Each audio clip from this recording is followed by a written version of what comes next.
Suatu ketika Ali radhiyallahu an ketika menjadi khalifah di Kufah, ketika dia berkhutbah, tiba-tiba ada seseorang yang bernama Sa'sa'ah bin Suhan al-Abdi radhiyallahu an bertanya kepada Ali radhiyallahu an. Kata Sa'sa'ah bin Suhan, "Ya Amiral Mu'minin, mata yakhrujad Dajjal?" Wahai Amirul Mukminin, kira-kira kapan munculnya Dajjal itu? Maka Amirul Mukminin Ali radhiyallahu an beliau mengatakan, "Wahai Sa'sa'ah, engkau bertanya kepadaku sesuatu yang sangat besar, maka akan aku jawab dan tolong ingat-ingat jawabanku." Maka Ali radhiyallahu an mengatakan, "Idza amatan nasu shalawat," apabila manusia sudah mulai meninggalkan salat, "wa adha'ul amanah," apabila manusia sudah melalaikan amanah, "wa kana al-hilmu dha'fa wadh-dhulmu fakhra," dan ketika sifat lemah lembut sudah melemah di hati manusia,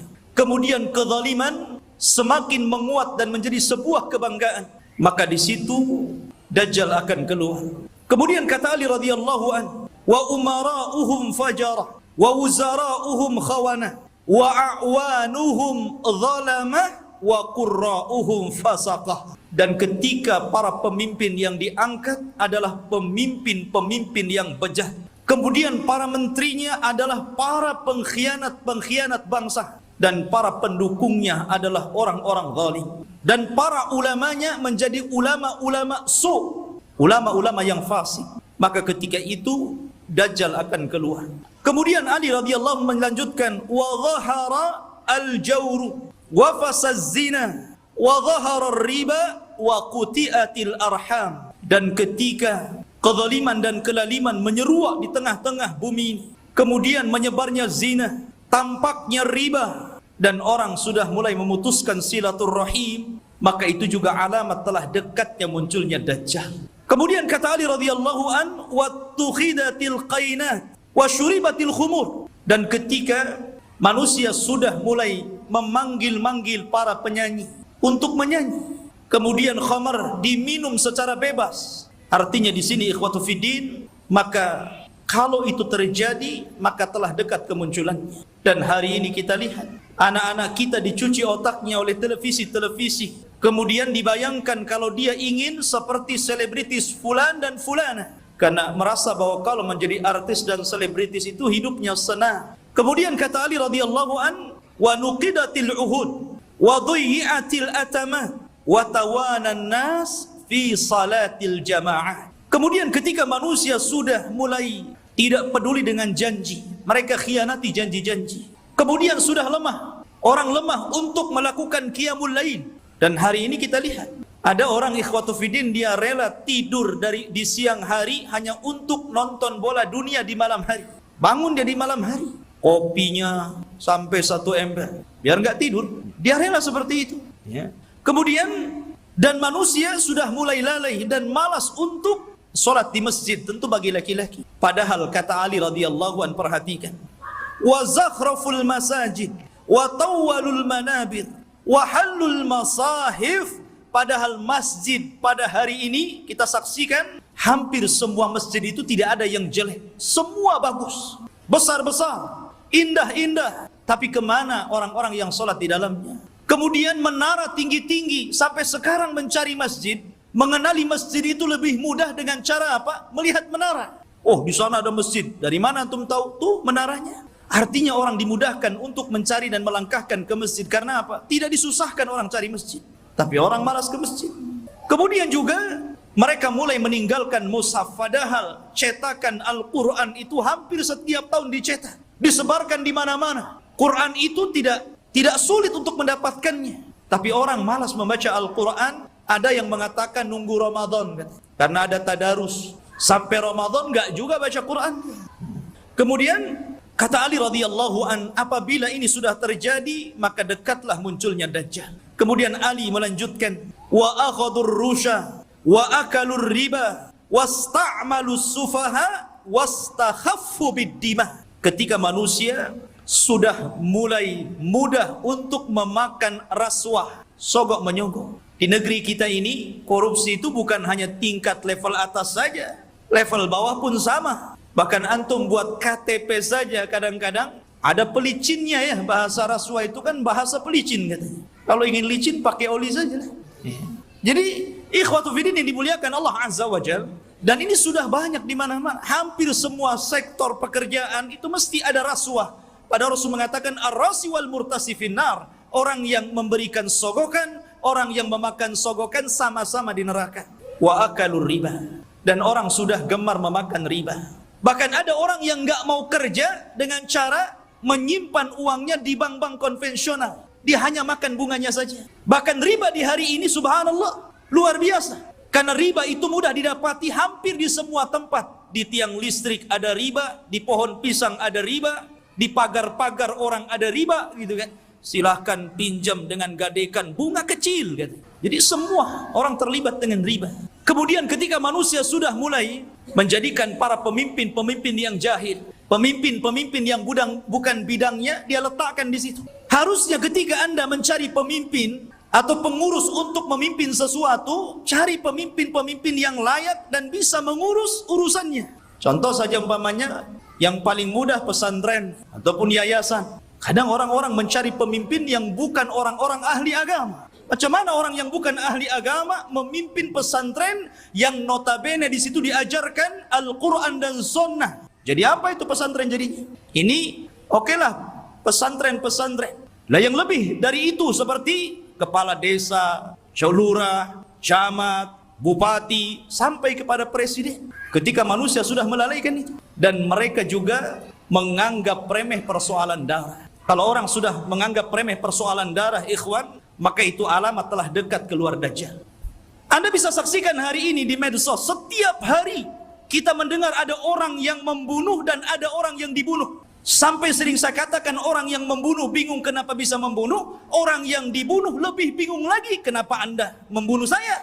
Apa alasan saya Anda bunuh? Makanya bayi-bayi yang dibuang itu kemudian meninggal dalam kardus, meninggal di solokan, meninggal di tong-tong sampah, meninggal di parit-parit, itu di hadapan Allah akan datang ke hadapan Allah dan mengatakan wal mau'udatu su'ilat bi ayyi dzambin qutilat. Atas dosa apa kau bunuh aku? Aku ini salah apa? Aku masih kecil. Aku tidak mendolimi siapapun. Aku masih fitrah. Kenapa aku dibunuh? Kemudian kata Ali radhiyallahu anhu, kalau sudah seperti ini, dekatlah munculnya Dajjal. Kemudian kata Ali radhiyallahu anhu, wa ba'ud dina bid dunya. Dan ketika manusia sudah mulai menjual agama dengan murahnya urusan dunia.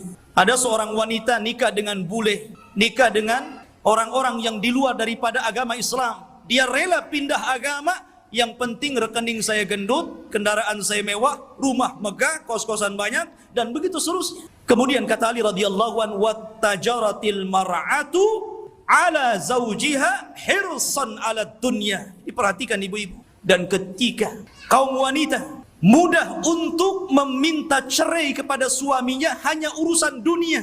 Saya sering ke pengadilan agama dan saya lihat tingkat perceraian itu luar biasa di Batam. Dan banyak para wanita yang menggugat cerai suaminya hanya gara-gara faktor dunia. Bukan tidak boleh menggugat cerai, kalau ada alasannya silahkan. Tapi kalau urusan dunia, kemudian itu menjadikan seorang istri kurang ajar kepada suami dan meminta cerai begitu saja, apalagi karena ada orang ketiga yang lebih hebat, lebih wah, lebih banyak hartanya, ini sudah lain urusannya. Kemudian kata Ali radhiyallahu an, wa raqibatin nisa 'alal mayasir. Nabi sallallahu alaihi wasallam, Ali radhiyallahu an meramalkan seperti ini, tentu beliau mendapatkan informasi dari Nabi.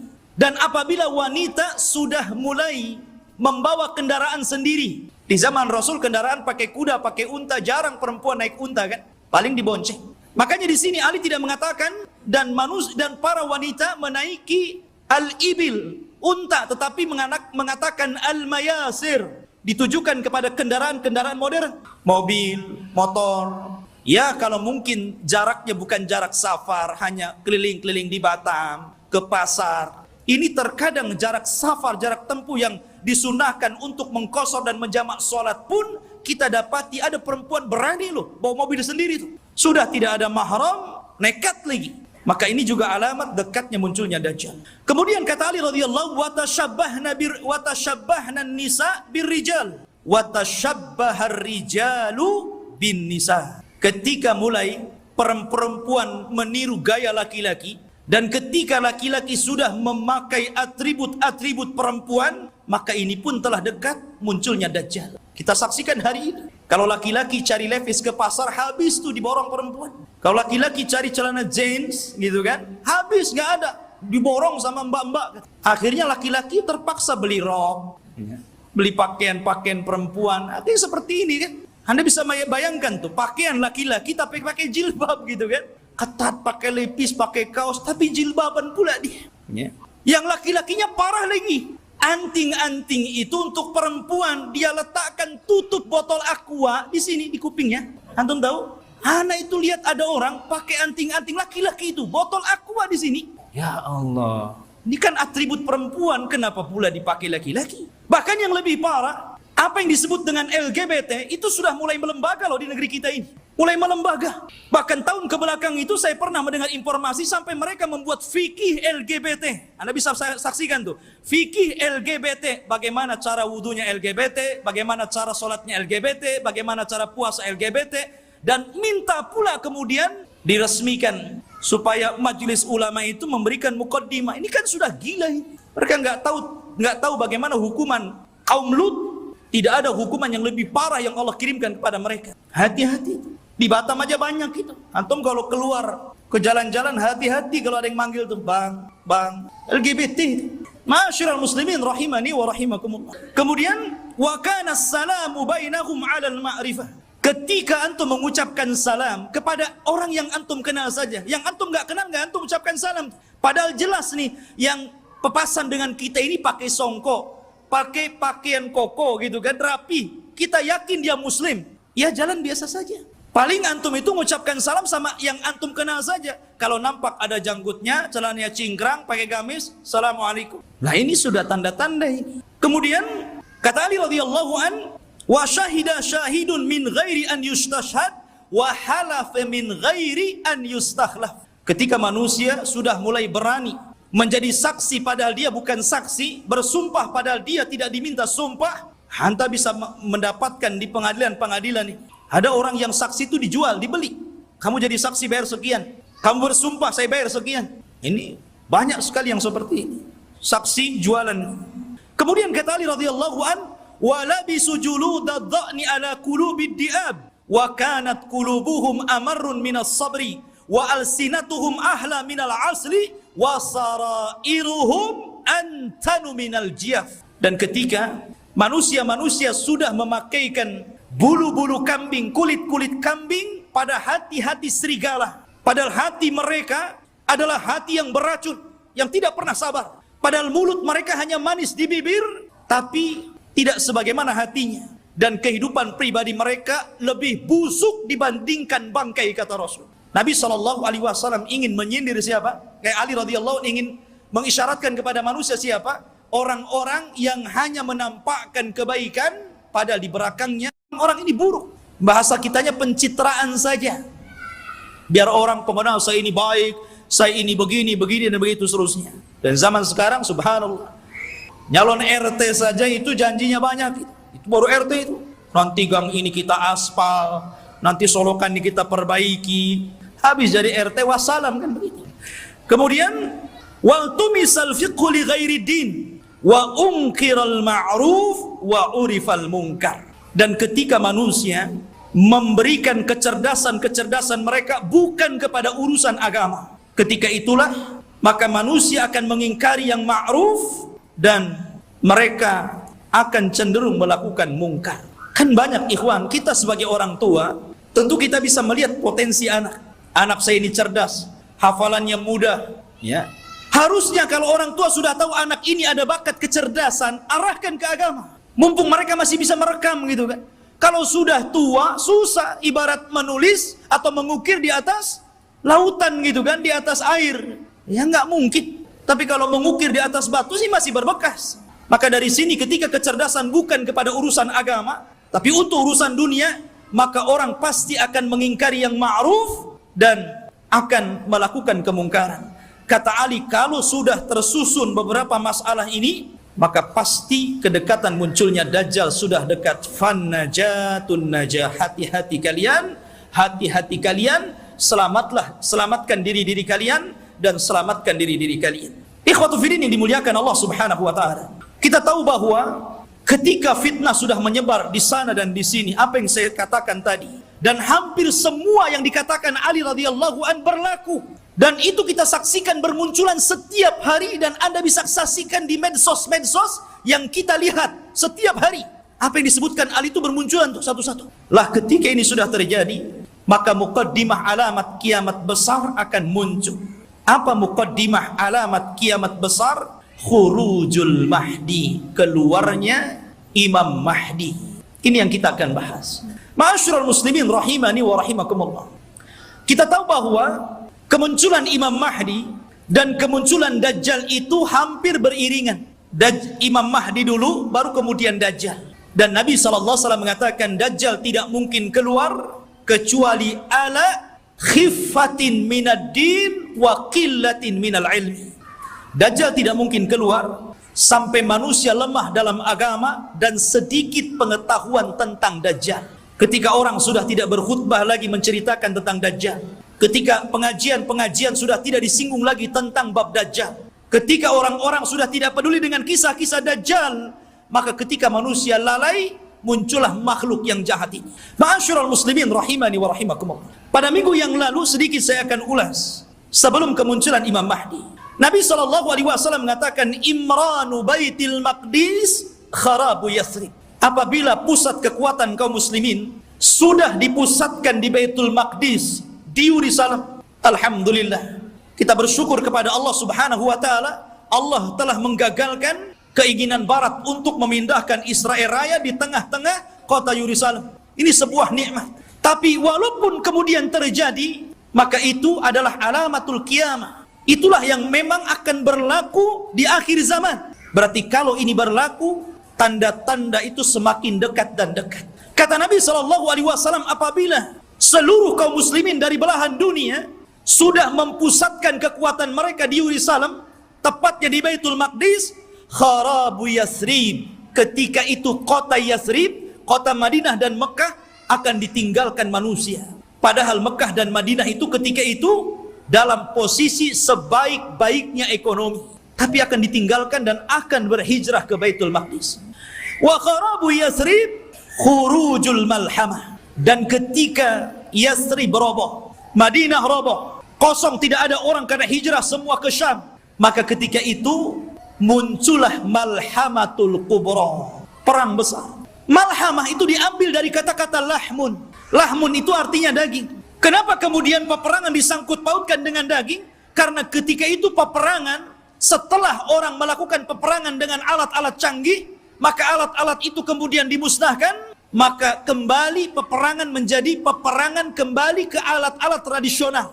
Boleh jadi mungkin diawali dengan perang nuklir dulu, karena masing-masing negara punya nuklir gitu kan. Masing-masing negara punya rudal, punya senjata hebat. Boleh jadi muqaddimah peperangan ini dilakukan dengan cara perang teknologi dulu. Setelah kemudian hancurnya negeri-negeri, senjata pun sudah tidak ada lagi, hanya bangkai-bangkai besi-besi tua. Disitulah kemudian peperangan akan kembali ke perang tradisional. Disinilah pembenaran sabda Nabi SAW, agar Anda melatih diri dengan cara berkuda, dengan cara menombak, dengan cara memanah, dengan cara berpedang. Karena perang akan kembali ke zaman itu. Ma'asyiral muslimin. Kemudian wa khurujul malhamah. Apabila telah nampak malhamah, orang berperang dengan pedang, sehingga daging tercabik-cabik dan melayang kemana-mana, darah muncrat kemana-mana, ketika terjadi malhamatul kubra, atau dalam bahasa barat Armageddon gitu kan, dalam masalah bahasa kita malhamatul kubra, maka ketika itu kaum muslimin menguasai Konstantiniyah. Apa Konstantiniyah? Konstantiniyah adalah Konstantinopel. Akan dikuasai. Di mana Konstantinopel itu? Di Turki sana. Jadi kaum muslimin akan menguasai sampai ke sana. Wa fathul Konstantiniyah.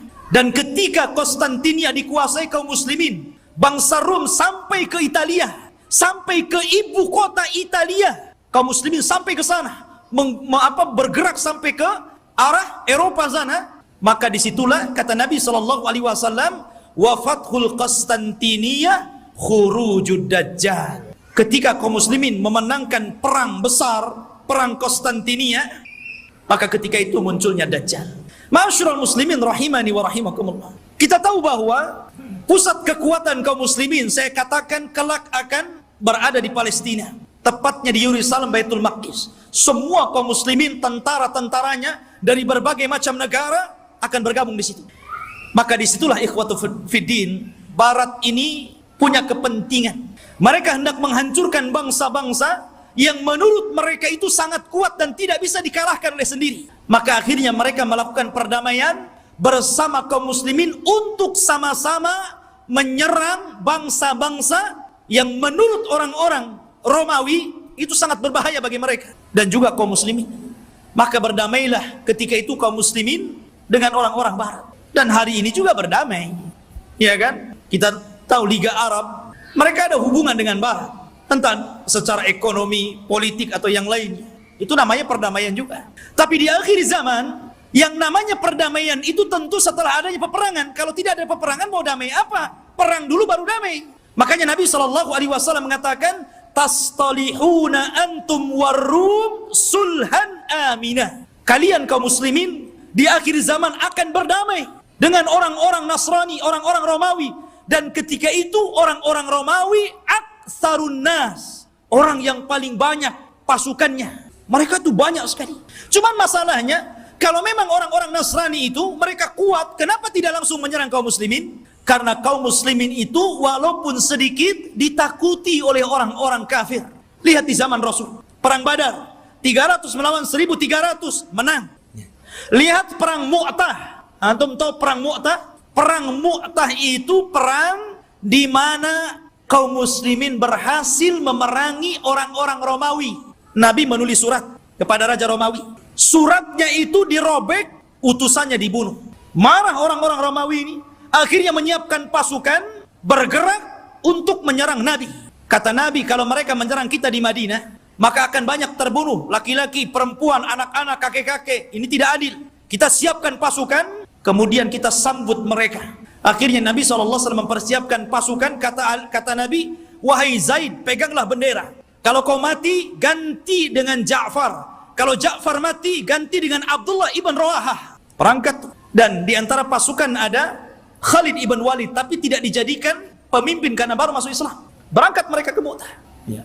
Ketika melihat jumlah mereka berlipat-lipat banyaknya dengan kaum muslimin, wajar, manusia. Zaid mengatakan, apakah kita perlu pulang ke Madinah memberitahu Rasul? Atau bagaimana? Nggak imbang nih, pasukan Romawi banyak sekali, sementara pasukan kita sangat sedikit sekali. Tetapi karena mereka sudah kadang keluar membawa pasukan besar, sementara pasukan Romawi lebih besar daripada itu, akhirnya Allah takdirkan mereka pun melakukan peperangan. Subhanallah, di awal peperangan Zaid meninggal dunia. Kemudian bendera ditangkap oleh Ja'far. Ja'far meninggal dunia, terputus seluruh anggota badannya, termasuk 2 tangannya terputus. Dia pegang bendera, diputus ininya, dipegang kirinya, diputus ininya, dipegang dadanya, dibelah akhirnya. Nabi berada di Madinah, tahu tuh karena wahyu. Kata Nabi, semoga kedua tangan Ja'far digantikan kedua sayap di sorga dan dia bisa terbang sesukanya. Ja'far meninggal dunia, dipegang Abdullah ibn Rawahah. Abdullah ibn Rawahah meninggal dunia, bingung kaum muslimin. Ini tidak ada lagi pemimpin pasukan. Maka mereka melirik kepada Khalid ibn Walid. Akhirnya dipegang dialah. Dia punya strategis perang yang luar biasa. Pasukan yang ribuan itu bisa dikalahkan oleh strategis Khalid ibn Walid. Sampai ada seorang Romawi bertanya kunci kemenangan kepada Khalid. Khalid, bagaimana engkau bisa memenangkan peperangan ini sementara jumlah kalian kecil dan jumlah kami besar? Kemudian Khalid memberikan kuncinya. Kata Khalid, nahnu qaumun nuhibbul maut kama tuhibbul haya. Kami kaum yang cinta kematian sebagaimana kalian cinta kehidupan. Berani mati, itulah kuncinya. Ya. Ma'asyiral muslimin rahimani wa rahimakumullah. Lah perang ini akan berlaku kelak di akhir zaman.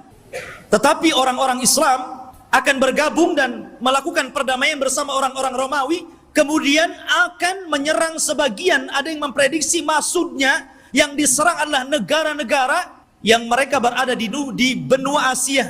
Ya mungkin Cina, mungkin Korea, mungkin negara-negara, kita tidak tahu, Allahu a'lam. Karena Rasul tidak menyebutkan negara mana yang diserang. Rasul hanya mengatakan watagzuna aduan miwaraihim. Kalian akan berperang dengan musuh dari belakang kalian. Tidak disebutkan siapa mereka. Tetapi perang ini adalah gabungan pasukan kaum muslimin dan Romawi menyerbu negara itu dan dimenangkan. Ketika dimenangkan ini akhirnya saling mengklaim. Kata orang Nasrani, ini kemenangan kami. Kata orang Muslim, tidak, ini kemenangan kami.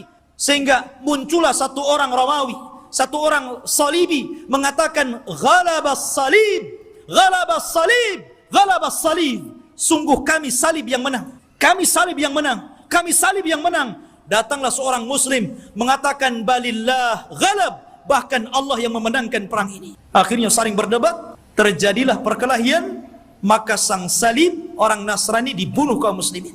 Dari sinilah orang-orang Romawi berkhianat. Padahal mereka tertulis melakukan perjanjian itu 10 tahun. Ada yang mengatakan di tahun ketiga, ada yang mengatakan di tahun kelima, mereka berkhianat.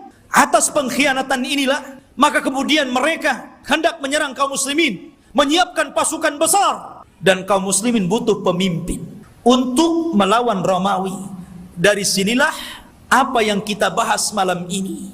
Khurujul Mahdi. Muncul Imam Mahdi untuk melawan orang-orang Romawi.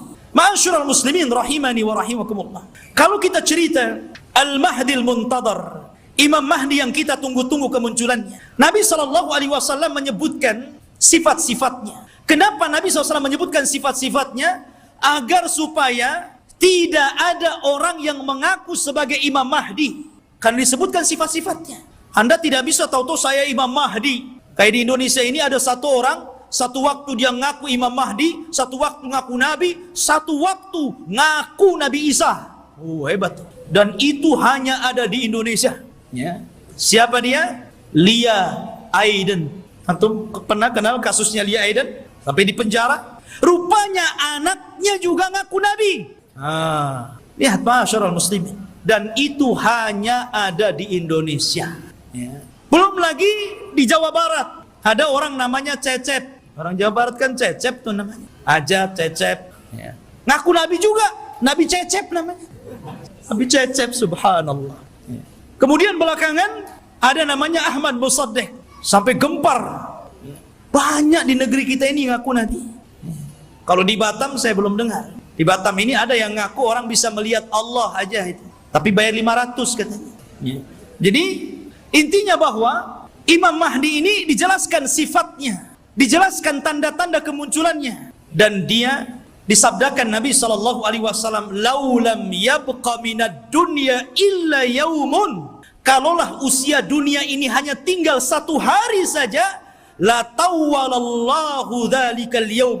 Pasti Allah akan lamakan hari itu selama-lamanya, hatta yab'atsa rajulan min ahli baiti. Sampai Allah akan utus seorang laki-laki dan dia keturunanku, yuwatiu ismahu bi ismi wa isma abihi bismi abi.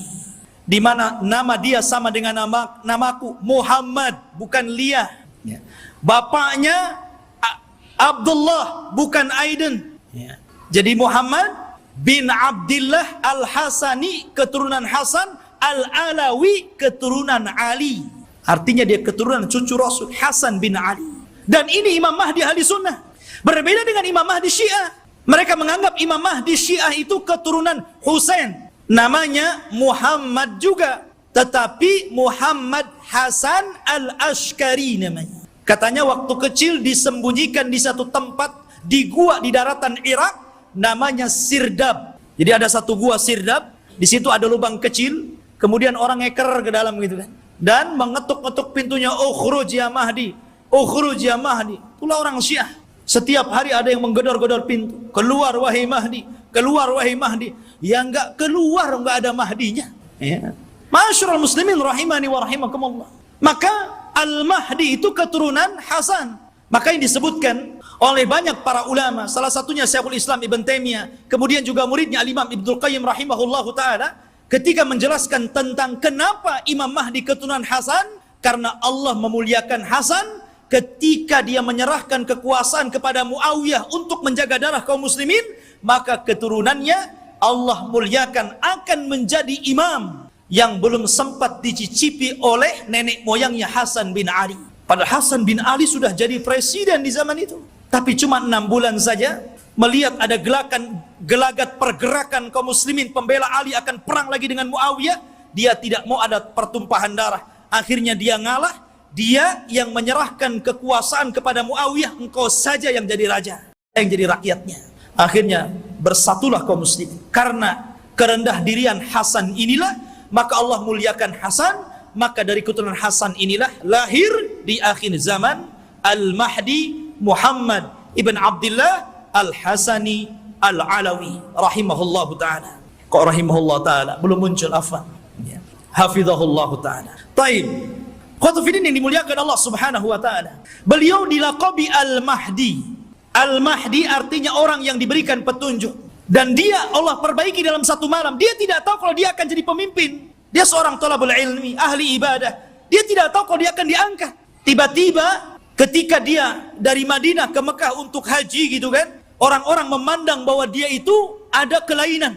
Orang ini luar biasa, punya wibawa, taat beribadah, sehingga orang-orang Allah lembutkan hatinya, diarahkan agar memilih orang ini dan dibaiatnya. Pada awalnya dia menolak. Dia menolak. Siapa saya? Saya bukan siapa-siapa. Kenapa Anda memilih saya untuk menjadi pemimpin kalian? Tapi kemudian dia pun istikharah di malam hari itulah Allah perbaiki dia dalam satu malam. Allah berikan ilmu, kecerdasan, kepemimpinan, subhanallah. Sehingga dalam satu malam, kun fayakun.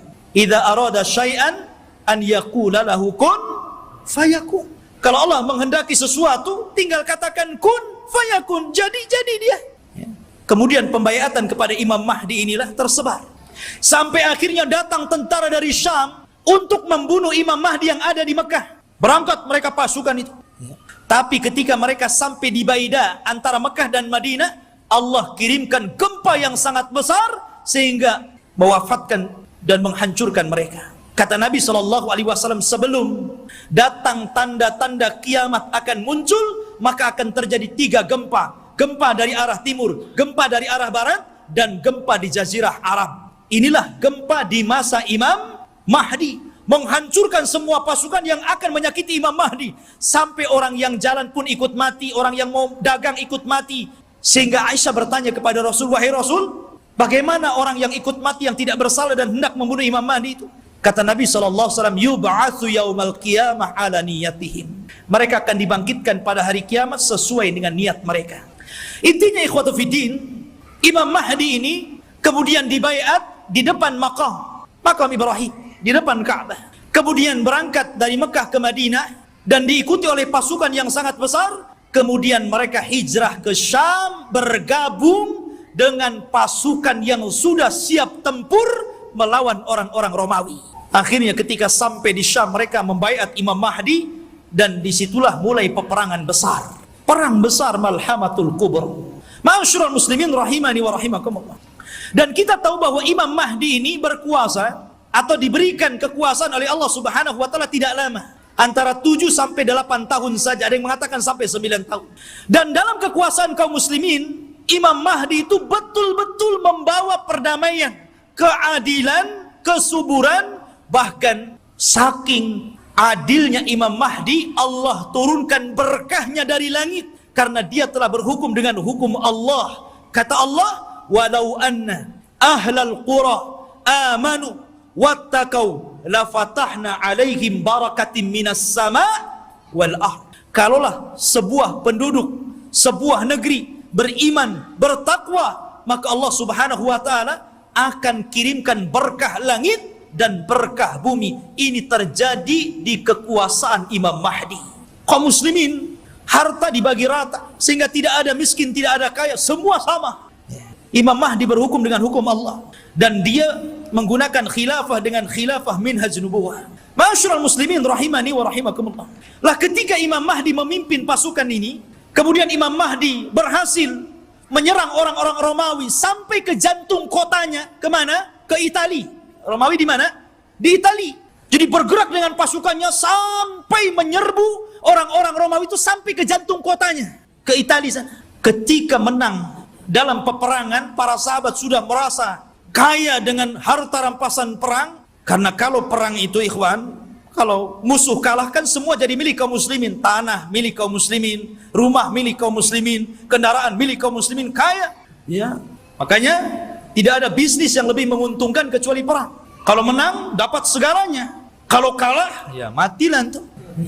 Artinya di sini ikhwatu fiddin yang dimuliakan Allah Azza wa Jalla, maka ketika sudah sampai dimenangkan itu, mereka berada di Eropa itu, berada di Italia.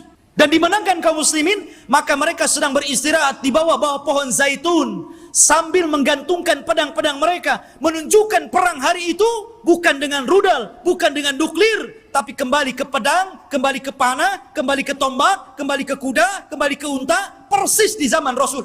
Disitulah syaitan datang, kemudian berteriak bahwa Dajjal telah muncul di Syam dan membawa pasukan dan akan masuk ke rumah-rumah mereka. Oh, mendengar itu, maka Imam Mahdi mengutus 10 orang yang berkuda. Kata Nabi SAW, aku kenal siapa nama-namanya, aku kenal bagaimana kudanya, dan mereka adalah sebaik-baik penunggang kuda pada hari itu.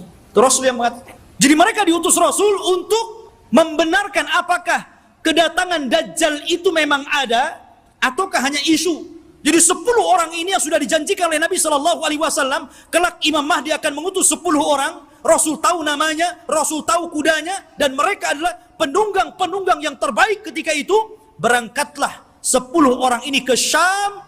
Rupanya tidak benar, tidak ada pasukan Dajjal yang akan menyerbu rumah-rumah mereka. Tapi memang pada hari itu Dajjal muncul. Dajjal muncul pada hari itu, tapi tidak menyerang rumah-rumah mereka. Sehingga mereka bergerak tuh, pasukan kembali ke Syam. Disinilah bermula kisah Dajjal. Bicara tentang Dajjal ikhwatu fiddin yang dimuliakan Allah Subhanahu wa taala. Dajjal itu adalah makhluk Allah Subhanahu wa taala. Dia bukan Tuhan. Dia adalah keturunan dari Bani Adam. Bukan setan, bukan jin, bukan juga iblis. Bahkan dia lebih hebat daripada jin, lebih hebat daripada setan lagi. Tapi dia keturunan Bani Adam. Ma'asyiral muslimin, suatu ketika Nabi SAW mendatangi para sahabat. Sahabat sedang bicara tentang Dajjal. Saking banyaknya Rasul membicarakan tentang Dajjal di khutbah-khutbahnya, di majelis ta'limnya, di perang-perangnya, selalu cerita Dajjal, sehingga sahabat menyangka jangan-jangan Dajjal itu ada di kebun kurma Madinah. Ya. Maka Nabi SAW mendatangi mereka, dan sahabat mengatakan, ya Rasulullah, aktsartal hadis anhu fakhifna hatta dhananna anna Dajjal fi atrafin nakhli. Wahai Rasul, kau terlalu banyak menceritakan Dajjal, sehingga kami takut jangan-jangan Dajjal itu sudah ada di kebun kurma. Maka Nabi SAW mengatakan, bukan demikian. Jangan kalian mencelaku karena aku banyak bercerita tentang Dajjal. Karena ini fitnah lebih besar daripada harta, lebih besar daripada fitnah anak-anak, lebih besar daripada fitnah peperangan yang menghancurkan negara dan membunuh kaum muslimin. Lebih besar daripada fitnah-fitnah ini semuanya. Kata Nabi SAW, ghairu Dajjal akhwafuni alaikum. Tidak ada yang lebih aku takutkan kepada kalian kecuali fitnah Dajjal. In yakhruju fikum, kalau seandainya Dajjal itu muncul kepada kalian, wa ana hayyun, dan saya masih hidup, fa ana hajiju dunakum, saya yang akan melawannya, saya yang akan berperang dengan dia. Akan tetapi kata Rasul, iyakhruju fikum wa ana mayyitun, kalau Dajjal keluar kepada kalian dan saya sudah mati, fakullu nafsin dha'iqatul maut, setiap jiwa pasti mati.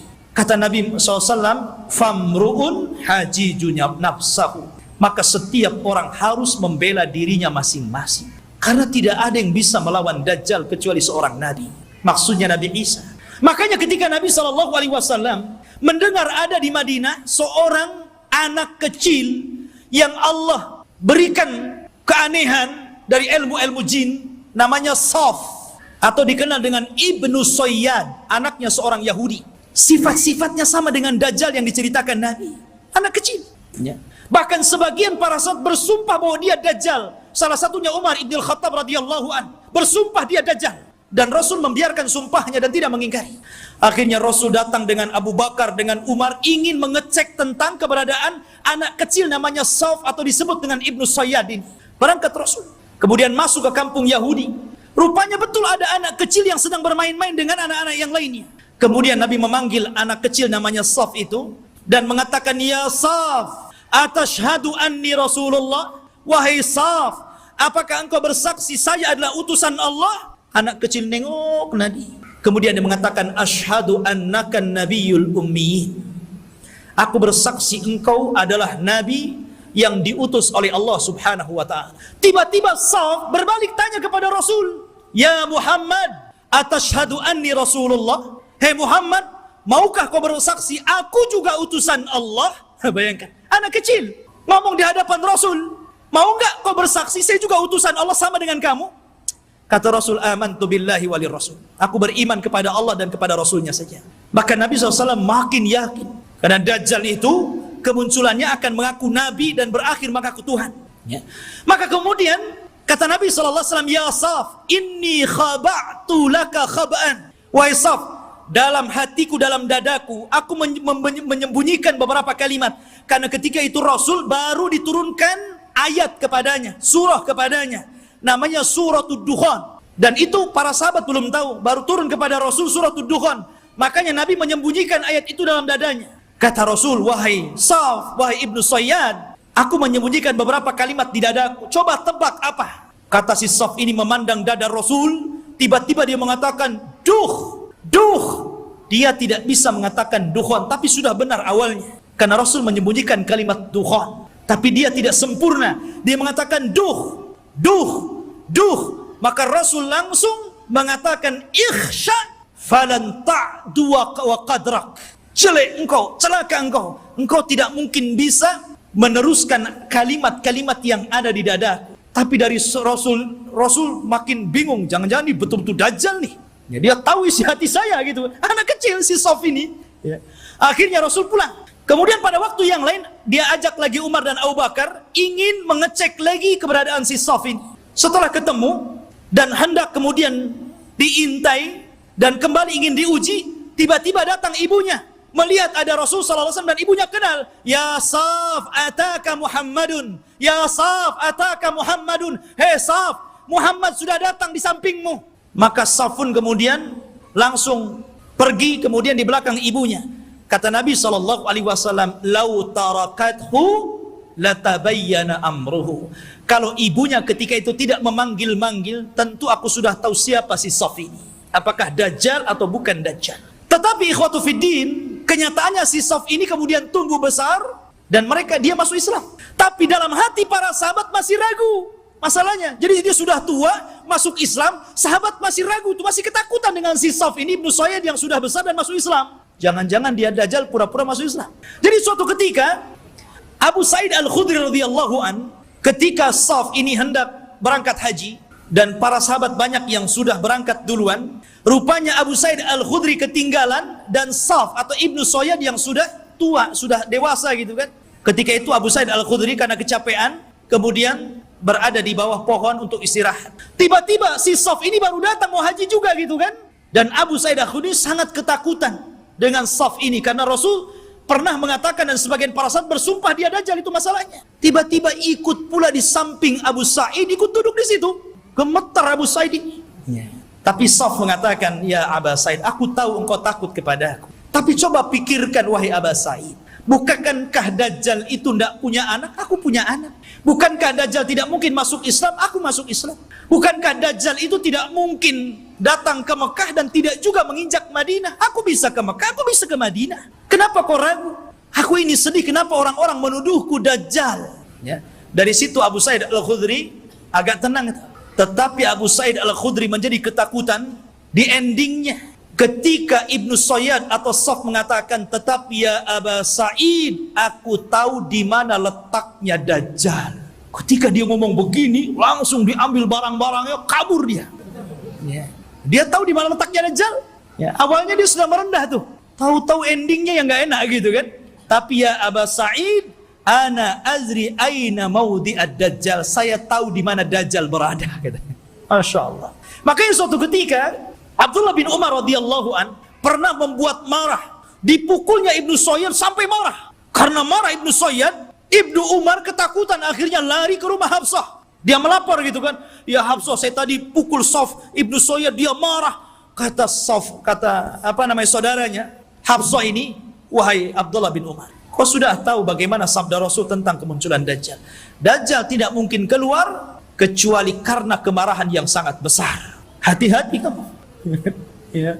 Dari situ ikhwatu fillah yang dimuliakan Allah Azza wa Jalla, sehingga para ulama ini mengatakan Saf ini Dajjal atau bukan. Tetapi pendapat yang kuat, boleh juga dia Dajjal, tapi Dajjal min Dajjajin, Dajjal yang lainnya. Karena Rasul mengatakan di akhir zaman akan muncul Dajjaluna kadzabuna salasuna kulluhum yadda'una annahum nabi. Akan muncul zamannya di mana Dajjal para pendusta 30 orang akan mengaku dia nabi. Maka mungkin boleh jadi salah satunya adalah Ibnu Sayyad. Karena Ibnu Sayyad tidak dikisahkan meninggalnya, tiba-tiba dia hilang begitu saja. Ya. Ma'asyiral muslimin, ataupun mungkin dia jasus, mata-matanya Dajjal kita tidak tahu. Tapi yang jelas Dajjal itu sudah ada. Di zaman Nabi SAW sampai ada kisah yang luar biasa dari seorang sahabat namanya Tamim ibnu Aus Ad-Dari. Tamim ibnu Aus Ad-Dari ini masuk Islam belakangan, 2 tahun sebelum wafatnya Rasul. Di tahun ke-9 Hijriah dia baru masuk Islam. Dan dia seorang pelaut. Jadi suatu ketika Tamim Ad-Dari ini banyak berjasa juga dalam Islam. Walaupun dia tidak lama berjumpa dengan Rasul, tapi dia orang yang menerangi masjidnya Rasul dengan pengalamannya. Dan dia pula yang membuat mimbar Rasul. Ini Tamim ibnu Aus Ad-Dari ini.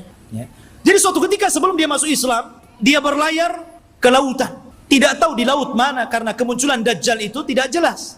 Cuman Rasul mengatakan dari arah timur kota Madinah. Ketika Rasul, apakah di laut Syam? Tidak. Apakah di laut Yaman? Tidak. Lalu di mana? Dari timur Madinah. Dari timur Madinah yang mungkin mengarah ke Irak, ke Iran begitu kan. Karena Dajjal juga akan muncul di situ. Jadi Tamim ibnu Aus Ad-Dari ini berlayar. Tiba-tiba diombang-ambingkan dengan 30 awaknya. Kemudian terdampar di satu tempat, semuanya hutan belantara. Ada yang mengatakan di laut Yaman. Jadi ketika dia merasa, ini saya sudah mati atau belum? Rupanya belum mati. Maka dengan pasukannya masuk ke dalam hutan. Di tengah hutan dia mendapatkan satu binatang, subhanallah, nggak tahu belakang, nggak tahu depan, karena buluan semuanya, berbulu dari atas ke bawah. Dan itu makhluk yang pertama kali dijumpai oleh Tamim Ad-Dari. Gimana nggak takut? Nggak pernah melihat makhluk seperti itu. Maka dengan ketakutannya dia mengatakan, siapa kamu? Ya, kata Tamim Ad-Dari, kaget loh, ini binatang tak bisa ngomong. Dia mengatakan kami dari Arab. Terus sebaliknya, siapa kamu? Ana jassasa. Jassasa itu artinya jasus, mata-mata. Maksudnya mata-matanya. Ya. Maka kemudian siapa jassasa? Jassasa tidak mengatakan. Jassasa hanya mengatakan, engkau sudah ditunggu orang. Dia sudah lama bertahun-tahun mencari kabar. Ternyata orang yang ditunggu sudah datang. Datanglah kau ke salah satu gubuk atau rumah besar yang ada di tengah hutan. Kau temui dia. Dia sudah lama menunggu kalian. Berangkatlah Tamim dan 30 awaknya ke tempat yang diisyaratkan makhluk tadi. Rupanya ada. Masuk ke dalam rumah, ada orang yang diborgol tangannya, diborgol kakinya, diborgol lehernya. Tiba-tiba mengatakan kepada orang ini, dari mana kalian? Maka Tamim dengan ketakutan mengatakan, nahnu minal Arab. Kami dari Arab. Ha, kalian dari Arab? Taib, saya akan bertanya kepada kalian. Bagaimana kondisi kebun kurma Baisan? Kebun kurma Baisan, ya, ma'ruf. Ya, kurmanya dulu sangat luar biasa. Kata Tamim Ad-Dari, subhanallah. Kebun kurma Baisan, itu kebun kurma yang kualitasnya tinggi. Berbuah terus. Nggak berbuah, saking suburnya. Maka Rasul mengatakan sebentar lagi tidak ada kurmanya. Kata para peneliti, hampir sudah 100 tahun yang silam dari sekarang ini, sudah tidak berbuah lagi kurma-kurma yang ada di Baisan itu. Kemudian kata orang ini mengatakan, bagaimana kabar tentang telaga yang ada di Tobariyah, telaga Tobariyah. Dan telaga Tobariyah itu telaga yang dijadikan orang-orang Israel untuk diambil air minum bersih mereka. Apakah nyusut atau tidak? Kata dia, oh masih banyak airnya. Dan katanya hari ini, saya baca di Google itu, ya bisa percaya bisa tidak Google. Kalau ingin yakin antum ke sana saja ke Israel. Ya. Katanya sudah surut hampir 30-40% airnya. Artinya apa yang dikatakan orang ini menjadi sebuah kenyataan. Kemudian kata orang ini mengatakan, bagaimana kabarnya Ainuz Zughar? Ainuz Zughar, mata air Zughar itu mata air bersih yang biasa diambil minum dan untuk perairan ladang, dan itu berdekatan dengan Bahrul Mayyit, ya, dengan laut mati. Laut mati yang dulu kaum Lut diadab, kemudian ditimpakan dan sekarang jadi laut mati. Lah, Ainuz Zughar itu ada di sekitar itu. Kata orang ini, apakah masih berair? Ya, masih berair. Para petani masih ngambil airnya. Orang-orang masih minum di situ. Kata orang ini, sebentar lagi akan kering. Kemudian orang ini bertanya, apakah sudah tampak Nabi utusan Allah, Nabi Arab? Kata Tamim Ad-Dari, ya, dia sudah sampai di Madinah, berhijrah dari Mekah. Apakah orang-orang membenarkan dan mendustakan? Ya, ada yang membenarkan, ada yang mendustakan. Kata Dajjal, sebaik-baik manusia adalah orang yang mengikuti dia. Dajjal saja nyuruh kita ikut Nabi. Ya. Dia mengatakan apa? Sebaik-baik orang adalah ikut dia. Ya. Dajjal tuh. Ya. Sekarang yang bukan Dajjal nggak mau ikut Nabi. Nggak mau juga nyuruh orang ikut sunnah Nabi. Ada orang ikut sunnah Nabi dikatakan Wahabi. Ya. Ma'asyiral muslimin rahimani wa rahimakumullah. Maka kemudian Tamim Ad-Dari ketakutan, nggak mau lagi berdialog banyak-banyak, gitu kan? Dia langsung pergi pulang, cari jalan keluar. Allah takdirkan sampailah dia ke Madinah tepat pada tahun 9 Hijriah. Kemudian masuk Islam, disitulah dia bercerita tentang pertemuan dia dengan makhluk yang aneh itu. Kata Nabi, tahukah kamu, manusia yang kau temui itu adalah Dajjal. Artinya sudah pernah ditemui salah seorang sahabat. Dan inilah satu-satunya kisah dari sahabat yang diriwayatkan Rasul, kemudian diriwayatkan kepada para sahabatnya. Rasul tidak pernah mengambil riwayat dari para sahabat. Yang ada sahabat meriwayatkan dari Nabi. Ini tidak, Nabi meriwayatkan dari sahabat, kemudian diriwayatkan ke sahabat yang lainnya. Satu-satunya sahabat yang diambil riwayatnya adalah Tamim Ad-Dari. Karena Rasul kan tidak punya, apalagi Tamim Ad-Dari seorang Nasrani sebelumnya. Ya. Maka dari situ ikhwatu fiddin, kata Nabi SAW di hadapan para sahabatnya, dia bercerita sambil bawa tongkat. Maka Nabi SAW mengatakan, kelak Dajjal itu akan sampai ke sini. Maksudnya Madinah dan Mekah, tapi dia tidak akan bisa masuk. Dajjal itu hanya bisa yatarakab, hanya bisa mengintip di balik bukit Uhud. Karena seluruh kota Madinah dan Mekah akan dipagari malaikat, di tangannya pedang-pedang yang siap untuk membunuh Dajjal. Dajjal ketakutan. Dia hanya bisa melihat dari atas bukit Uhud. Dilihatnya Masjid Nabawi, tepatnya kuburan Nabi, bercahaya warna putih. Kemudian Dajjal mengatakan, Hada qasrul abiyad, Hada qasru Ahmad. Inilah istananya Muhammad. Inilah istana putih. Dan subhanallah, apa yang dikatakan Dajjal menjadi sebuah kenyataan. Kalau antum umroh atau Allah takdirkan antum haji gitu kan, cobalah antum melihat Masjid Nabawi di malam hari dari kejauhan. Naiklah ke bukit Uhud gitu kan, antum lihat Masjid Nabawi, tepatnya kuburan Rasul. Maka akan dilihat ada cahaya putih. Dari tempat itu ada cahaya putih yang ke atas, membenarkan apa yang dikatakan Dajjal. Dan Dajjal tidak akan sanggup masuk ke kota ini, maksudnya kota Madinah, sambil memukul-mukul, hadhihi tayyibah, hadhihi tayyibah, hadhihi tayyibah, kata Rasul.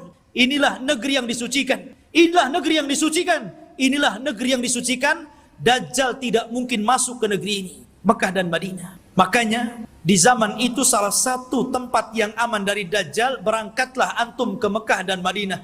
Cuman sayang nggak ada pesawat. Antum kira-kira naik apa tuh dari Batam ke sana? Ya, nggak ada lagi pesawat terbang. Ya. Mungkin belum sampai, dah mati antum di jalan. Ya.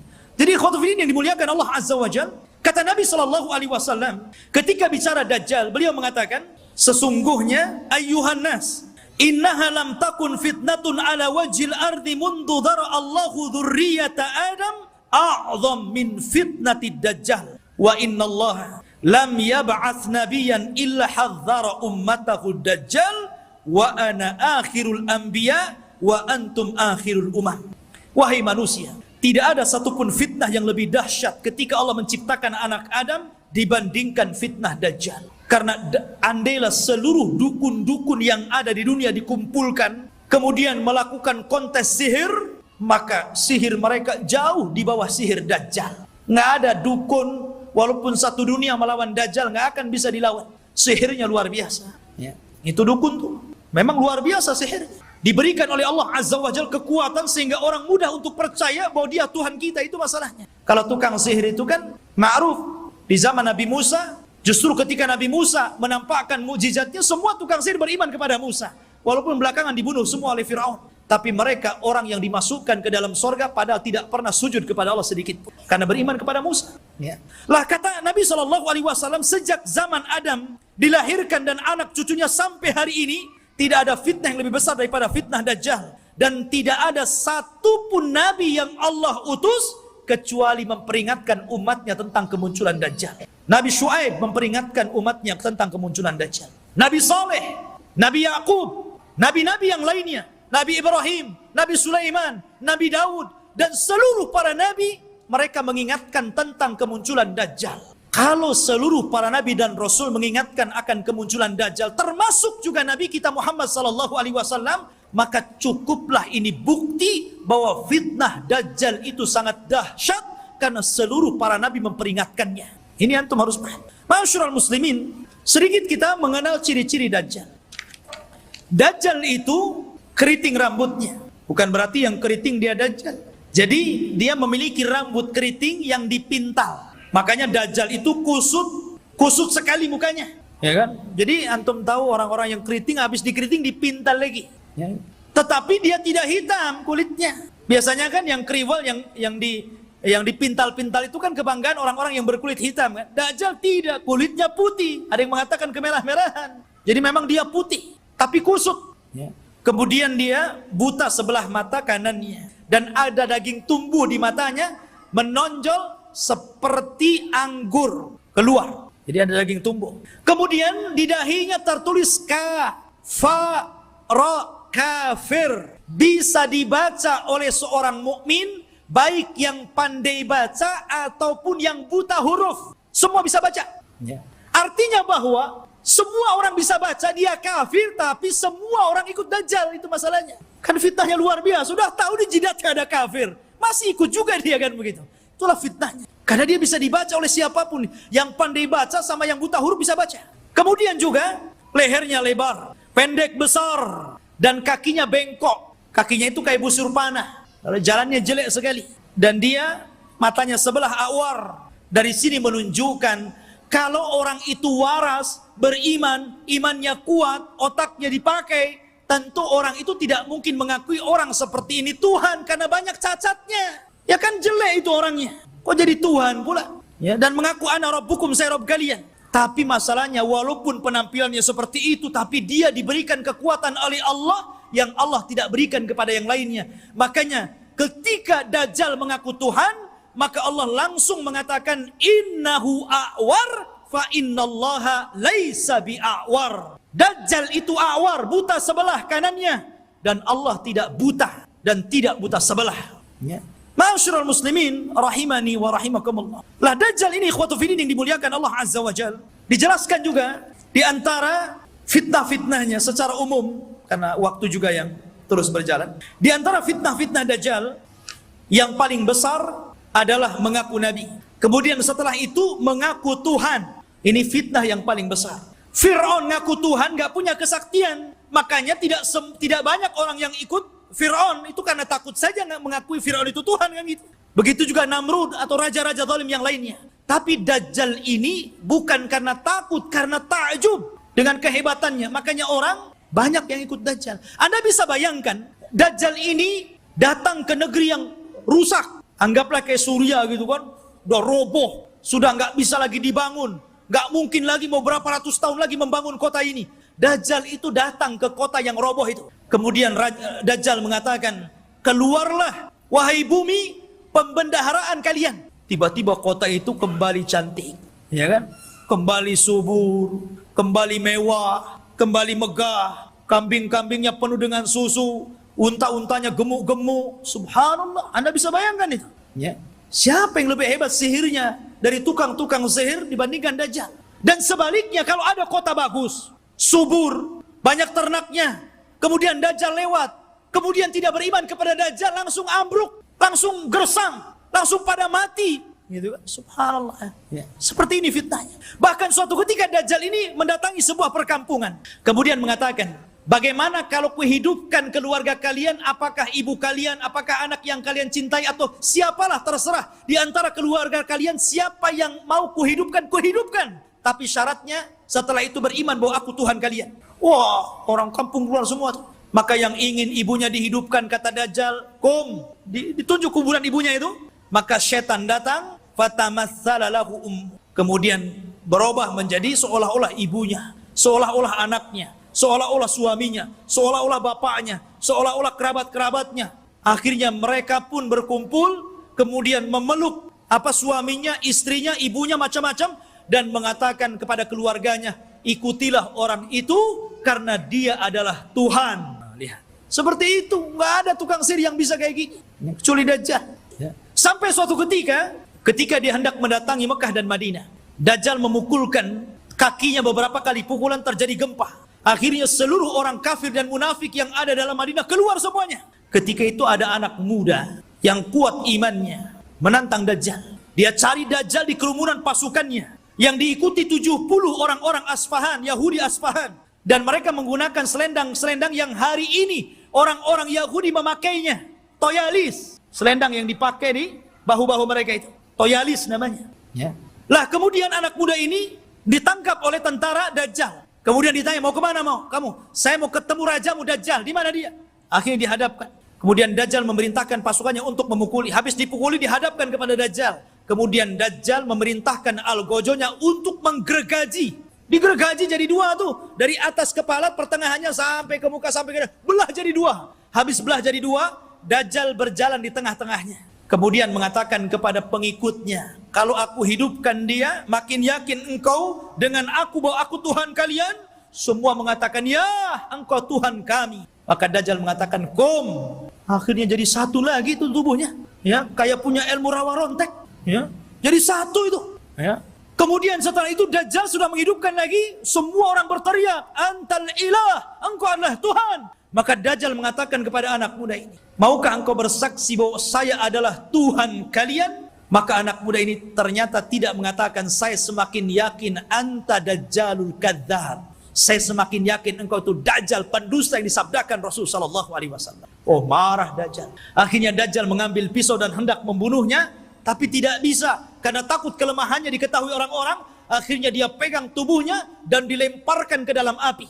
Tapi anak muda ini sempat berteriak, engkau tidak akan bisa membunuh kecuali diriku, yang lain tidak bisa. Ya. Ma'asyiral muslimin rahimani wa rahimakumullah. Dari sini menunjukkan bahwa luar biasa Dajjal. Lah Dajjal ini akan memimpin pasukan besar. Makanya orang-orang Yahudi mereka bermimpi kalau terbentuk Haikal Sulaiman dan robohnya Masjidil Aqsa, kemudian berkumpulnya pasukan, mereka mengatakan kami sedang menunggu Mesius kami. Mesius itu bahasa mereka, bahasa kita Dajjal, bahasa kita Dajjal. Makanya kalau kita melihat simbol Zionis itu kan gambar mata gitu. Walaupun Zionis itu sudah tidak asli lagi Yahudi, karena Zionis itu tidak berpegang dengan Taurat, tapi berpegang dengan Talmud. Talmud itu Taurat yang sudah dirobah-robah, yang kemudian menjadi protokoler Yahudi. Harus begini, harus begini, harus begini. Itu Talmud, bukan Taurat. Mereka mengklaim saja Taurat, lahirlah agama Zionis ini. Ya. Intinya bahwa kenapa orang-orang Yahudi bermimpi untuk merebut Yerusalem? Ya tadi, karena di situ mereka memimpikan bahwa Mesius akan datang kepada mereka dan akan memimpin mereka. Ini dibenarkan dalam Islam. Karena Dajjal itu akan muncul di situ dan akan dibunuh juga di situ. Di Babil Lud atau gerbang Lud yang sekarang menjadi kota yang diagungkan orang-orang Israel. Di tengah-tengah Israel, Babil Lud itu. Dan Dajjal akan dibunuh di situ. Makanya ikhwatu fillah ini dimuliakan. Wajar kalau orang-orang Yahudi berusaha untuk menguasai dunia karena mereka bermimpi bahwa Dajjal akan memimpin mereka. Tapi mereka tidak paham bahwa apa yang mereka mimpikan juga ada dalam Islam. Dan kita tidak mimpi, ini sebuah kenyataan. Bahwa Imam Mahdi akan muncul dan akan menjadi musuhnya Dajjal di akhir zaman. Dan akan berperang. Cuman karena Rasul yang pernah mengatakan, kalau aku hidup di zaman kalian, aku yang akan menghadapinya. Tapi kalau aku mati, tidak ada yang bisa untuk membunuhnya kecuali seorang nabi. Makanya ketika Umar kembali kepada kisah Ibnu Sayyad, Sauf anak kecil itu, ketika dia meramal apa yang di dada Nabi, Umar mengambil pedang dan mengatakan, da'ni i'adrib unuqah. Rasul, izinkan aku penggal si Ibnu Sayyad ini. Kata Rasul, jangan Umar. Kalau dia Dajjal, engkau tidak bisa membunuhnya. Ada orang lain yang akan membunuhnya. Tapi kalau dia bukan Dajjal, fala hajata laka biqatli, tidak ada hajat engkau membunuhnya, ngapain, biarkan saja dia. Ya. Artinya di sini bahwa terjadinya peperangan pasukan Imam Mahdi dengan Dajjal ini tidak seimbang. Karena Dajjal ini pasukannya banyak, bukan pasukan Yahudi Asfahan yang 70.000 saja, tapi akan diikuti oleh tentara-tentara yang sifat-sifatnya persis seperti tentara Mongol. Belum lagi para wanita, belum lagi pasukan-pasukan yang lainnya. Sehingga Imam Mahdi terdesak sampai akhirnya sembunyi di Bukit Saina, di Bukit Tur, berhari-hari, berbulan-bulan sampai habis bekalnya. Ketika pasukan sudah putus asa dan mengatakan, wahai imam, kalau kami terus di sini kami mati kelaparan. Berarti mati kita mati konyol. Ya, bagaimana kalau kita besok bergerak, kita lawan saja, apa yang terjadi terjadilah. Kan begitu. Akhirnya kemudian Imam Mahdi sepakat dengan pasukannya, setelah sholat subuh mereka siap bergerak, apapun yang akan terjadi tetap perang bersama Dajjal. Rupanya Allah takdirkan, disitulah langit digelapkan. Setelah langit digelapkan, tiba-tiba ada cahaya. Rupanya dari 2 malaikat yang mengapit seseorang yang nafasnya bisa membunuh sejarak sekian dan sekian kalau dihirup orang kafir. Dialah Nabi Isa bin Maryam. Kemudian turun sampai berada di tengah-tengah pasukan Al-Mahdi Al-Muntadhar. Ketika itu sudah azan dan siap sholat. Maka melihat bahwa yang turun adalah Isa Al-Masih. Maka Imam Mahdi menyuruh agar dia menjadi imam sholat, tapi menolak. Setiap kaum ada amirnya. Maka engkau amir kaum itu, maka kaulah yang sholat. Maka Imam Mahdi menyolati, kemudian Nabi Isa sholat di belakangnya. Ini menunjukkan kalau andai kata Isa dan Musa hidup di zaman sekarang, Anda mengikuti Nabi Musa dan Isa, Anda akan sesat. Isa saja sholat di belakang Imam Mahdi, ya, karena tidak berhak menyebarkan agamanya. Maka setelah sholat itulah, subhanallah, Isa mengusap wajah-wajah pasukan Imam Mahdi dan menyebutkan tingkat derajat mereka di sorga. Wallahi, tidak ada manusia yang lebih bahagia dibandingkan orang yang diusap wajahnya oleh Isa, karena disebutkan derajatnya di sorga. Subhanallah, ya. Dan itulah pasukan yang tersisa. Karena pasukan ini kan ada yang gugur, ada yang melarikan diri. Yang sepertiga pasukan melarikan diri, kata Rasul, yang melarikan diri Allah tidak akan memberikan taubatnya kepada mereka. Yang sepertiga yang gugur, maka kata Rasul, mereka adalah sebaik-baik syuhada. Dan yang sepertiganya yang ikut Imam Mahdi inilah yang terus berperang sampai akhirnya melawan Dajjal. Ketika itu Isa memberikan pilihan dan mengatakan, ukhayyirukum bisalas. Aku berikan 3 pilihan kepada kalian. Pilihan yang pertama, kalian tidak usah berperang, di sini saja bersembunyi. Aku akan berdoa kepada Allah, Allah kirimkan gempa sehingga menenggelamkan seluruh pasukan Dajjal Dajjal-Dajjalnya. Atau yang kedua, aku akan berdoa kepada Allah agar Allah kirimkan pasukan, tapi bukan kalian. Pasukan inilah yang kelak akan membunuh Dajjal dan kalian tidak perlu capek, sembunyi saja di sini. Atau yang ketiga, besok kita berangkat, saya pimpin kalian, kita lawan Dajjal. Dan aku akan berdoa kepada Allah, semoga tangan-tangan Yahudi dan seluruh pengikut Dajjal tidak sanggup mengangkat pedangnya, sehingga engkau tinggal mudah menebas lehernya. Yang ketiga yang enak nampaknya. Ya. Akhirnya mereka memilih yang ketiga itu. Ya. Diambilnya yang ketiga. Maka setelah sholat subuh, diusap wajah, kemudian disebutkan tingkatannya di sorga, mereka pun turun. Pasukan dari Bukit Saina dipimpin Nabi Isa bin Maryam, maka mereka tinggal tebas saja tuh pasukan Dajjal itu. Akhirnya karena terjadi kelemahan, seluruh pasukan Dajjal tunggang langgang, lari ke sana kemari, sembunyi di batu. Batu bisa bicara, hei Muslim, Yahudi di belakang, bunuh dia. Senang, ada dia, bunuh. Gitu. Masuk gua ngomong, masuk pohon ngomong. Tidak ada satupun makhluk kecuali dibuat bicara oleh Allah. Bagaimana Allah hinakan itu? Mereka nggak bisa sembunyi. Mau sembunyi di mana? Semua makhluk Allah bicara. Hei Muslim, ini Yahudi, bunuh di sini. Ya. Akhirnya mereka lari ke sebuah pohon yang dijanjikan bahwa pohon itu bisa melindungi mereka. Kata Nabi SAW, kecuali satu pohon, mereka tidak akan bicara. Mereka akan melindungi orang-orang Yahud, dan pohon itu disebut Gharqad namanya. Pohon Gharqad. Makanya sekarang karena hadis ini sudah bocor sampai ke Israel, maka orang Israel membuat perkebunan sehijau-hijaunya dengan pohon Gharqad. Tapi sayang kemarin kebakaran. Nanam lagi Ya, mudah-mudahan kebakaran lagi. Ya. Masyaallah muslimin, tetapi dulu saya pernah mendengar ada orang cerita tentang beberapa tokoh-tokoh di Jawa Timur kalau tidak salah. Berkumpul mereka membicarakan tentang fatwa pohon gorkot. Karena bentuk pohon gorkot ini hampir mirip dengan cemara. Ya. Sehingga kemudian sebagian mereka mengatakan bahwa jangan-jangan cemara itu adalah gorkot. Sampai akhirnya ada yang memberikan ide bagaimana kalau kita tebang semua pohon cemara itu. Biar nggak ada orang Yahudi sembunyi di Indonesia. Bukan cemara, bukan gorkot. Cemara ya cemara, biarkanlah cemara itu untuk penghijauan gitu kan. Ya. Jadi ikhwatu fillah yang dimuliakan, jadi pohon gorkot itulah yang tidak akan bicara. Makanya orang Yahudi mengembangkan pohon ini di mana-mana. Tetapi Dajjal berhasil dibunuh oleh Nabi Isa di Babul Lut. Babul Lut, benteng Lut yang sekarang jadi kota di Israel.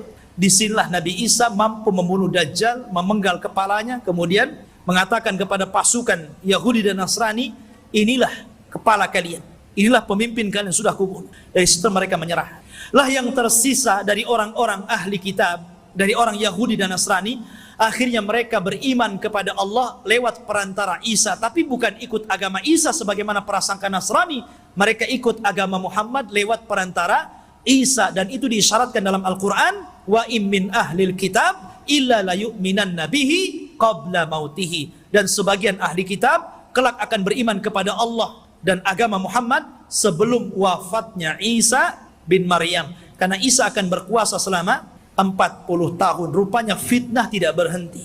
Ya. Nanti kita ceritakan fitnah yang lebih besar, yang lebih hebat lagi. Fitnah yang kita kenal dengan Ya'juj dan Ma'juj. Kisahnya luar biasa. Ya. Kisah Ya'juj dan Ma'juj itu luar biasa sekali untuk kita ceritakan. Dan insya Allah kita lanjut pada minggu depan. Wallahu alam, kita cukupkan sampai di sini, mudah-mudahan ada manfaatnya. Subhanakallah bihamdika, asyhadu an la ilaha